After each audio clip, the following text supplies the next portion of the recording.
lait. Un quart de lait. Ah oui, puis il était tiède. Oh, oui. Il nous en amenait 4 heures de l'après-midi. Alors elle est vieille. Elle est très vieille. Pauvre et très pauvre. Si vieille et si pauvre que les gens du village l'ont surnommée la mère misère. On n'a pas grand-chose à la mère misère. Elle vit de mendicité. Et elle vit dans une maison faite de briques et de brocs. Enfin, plus de brocs que de briques d'ailleurs. À l'écart du village. Au bout d'un chemin herbeux que le cantonnier oublie toujours de faucher. Elle possède rien. Enfin si, elle a quelque chose auquel elle tient beaucoup. Elle a devant sa maison un pommier magnifique.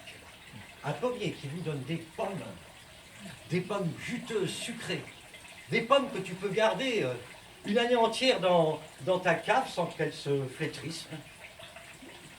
Mais seulement voilà, la mère misère, jamais elle ne peut manger une seule de ces pommes. Car avant qu'elle ne tombe par terre, les gamins du village, ils passent et lui raflent tout. Elle n'a pas de chance, misère. Un jour parmi les jours où elle attend qu'il soit 19 h pour manger. Elle mange toujours à 19 h. Elle entend toquer la porte. Bah, qui c'est-il donc? Elle ouvre la porte et voit un vieux, un très vieux, un plus que vieux, qui lui dit: misère, est-ce que tu pourrais me donner le gîte et le couvert? J'ai été frappé à toutes les portes du village et aucune ne s'est ouverte. Oh bah d'accord, qu'elle dit misère. Elle le fait rentrer en se disant: ça va me faire un peu de compagnie. Elle partage avec le plus que vieux son maigre repas, un bout de pain rassis. Pour qu'il ait chaud, elle met dans l'âtre de sa cheminée sa dernière bûche. Et puis pour qu'il dorme, et qu'il se repose, elle partage avec lui sa couche, faite de branches et de bruyère. Et la nuit passe.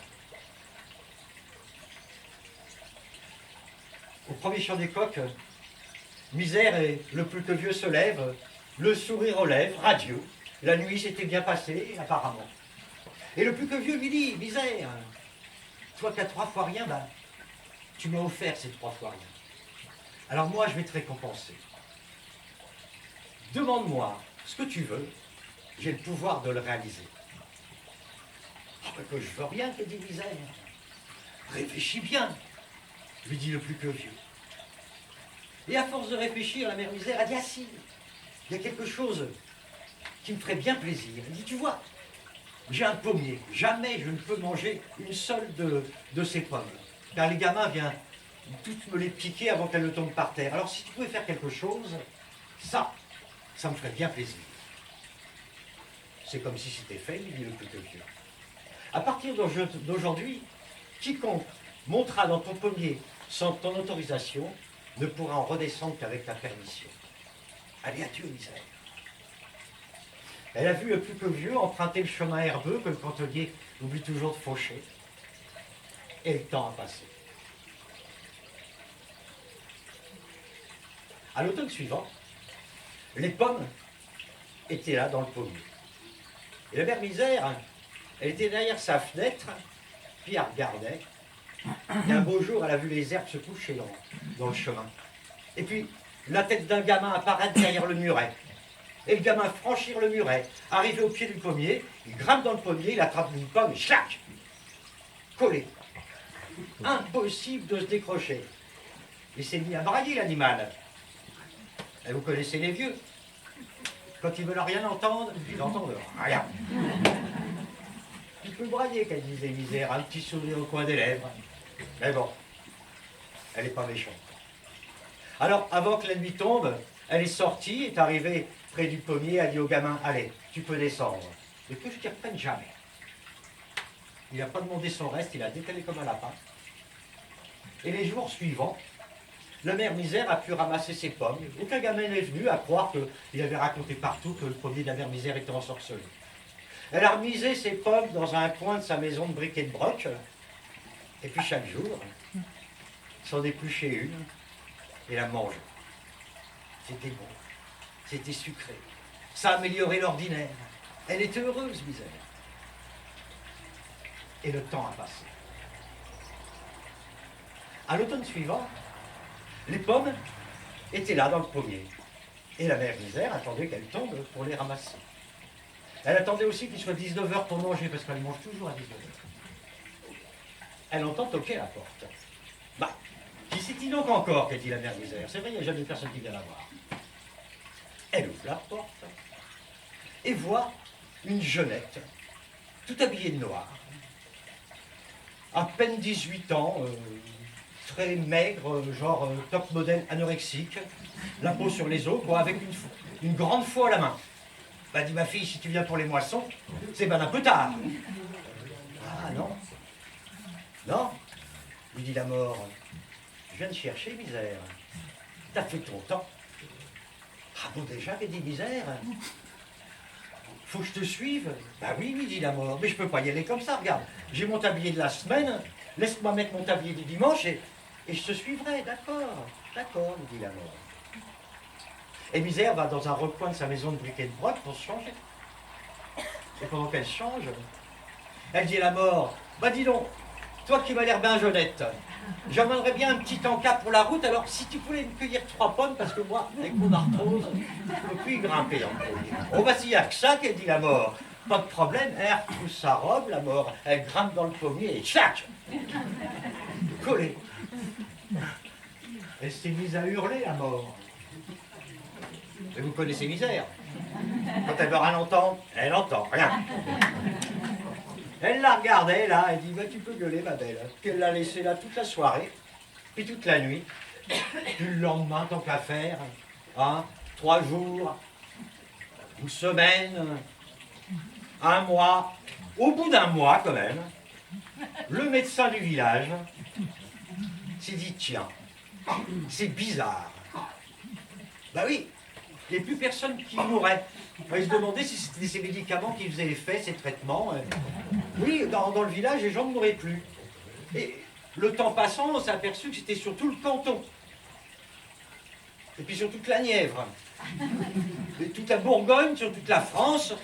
Bientôt sur la terre entière, les gens ne mourraient plus. Les gens étaient contents. Ils avaient la vie devant eux. Ils ont fait des enfants. Les vieux narguaient leurs héritiers qui attendaient impatiemment.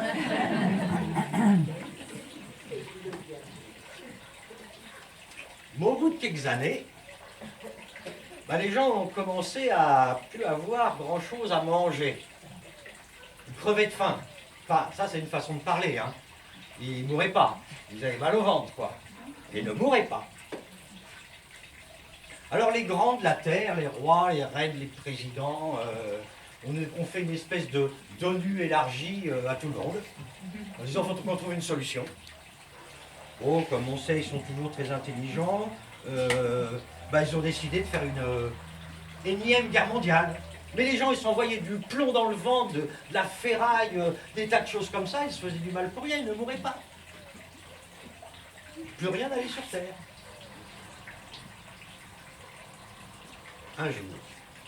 Un jour, parmi ces jours de diète, de misère, le médecin du village s'est rappelé qu'à l'université, il avait pris des cours de mycologie. Alors il a pris son petit panier, et puis la tête basse, parce que les champignons poussent par terre, il a emprunté sans s'en rendre compte le chemin herbeux que le cantonnier oublie toujours de faucher.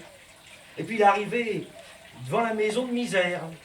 Il a entendu crier, il a levé la tête, et il a vu la mort. Toujours dans le pommier. Ben, dis, qu'est-ce que tu fais là, toi? Et ils se connaissent. Je vous explique.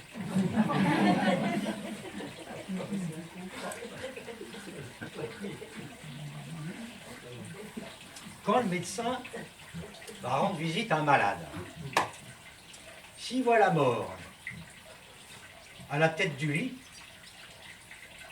c'est bien. Le malade s'en sortira. Par contre, s'il voit la mort au pied du lit, là, il n'y a rien à faire. Ah, vous pourrez retourner le lit, hein. Ah ouais, ça, c'est une autre histoire. Il dit, qu'est-ce que tu fais là, à la mort? Et la mort lui explique, c'est Misère qui me retient, etc. Je vais aller la voir, qui dit. Et il va toquer à la porte de Misère. Ah, qui c'est-il donc encore qu'elle dit Misère? On n'est jamais tranquille. Elle ouvre la porte.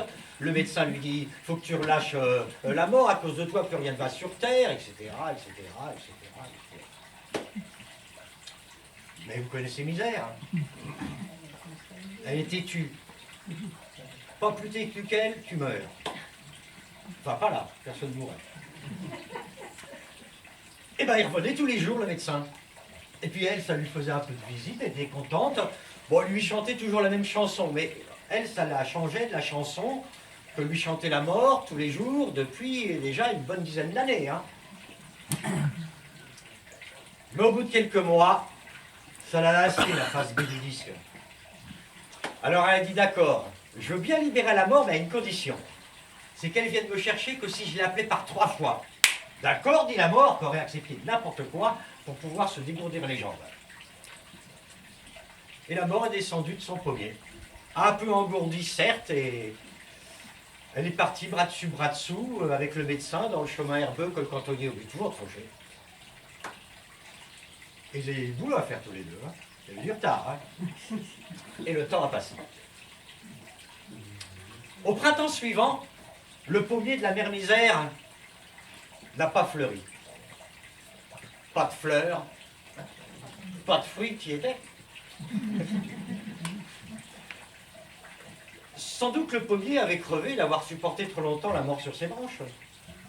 Alors Misère, comme c'était tout son bonheur, toute sa richesse, ce pommier, ben, il n'y avait plus rien qui la retenait au pays. Elle s'est dit, les voyages forment la jeunesse, elle a pris son bâton, son baluchon, a mis la route sous ses pas, et la voilà partie pour découvrir le vaste monde.